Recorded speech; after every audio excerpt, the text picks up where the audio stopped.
ঢাকা জেলা ডিবির অভিযানে আশুলিয়ায় ৫০৮ লিটার চোরাই মদসহ মাদক ব্যবসায়ী গ্রেফতার।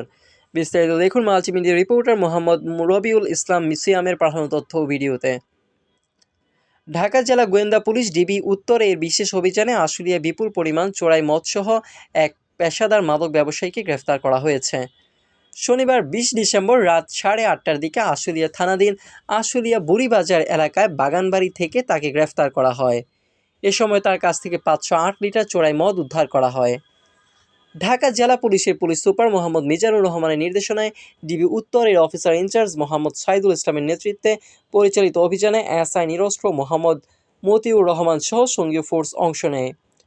গ্রেফতারকৃত ব্যক্তি সুখেন চাকমা, বয়স ৩০, তার বাড়ি রাঙামাটি বাগাইছড়ি উপজেলায় হলেও তিনি আশুলিয়া বুড়িবাজার এলাকায় ভাড়া বাসায় বসবাস করছিলেন।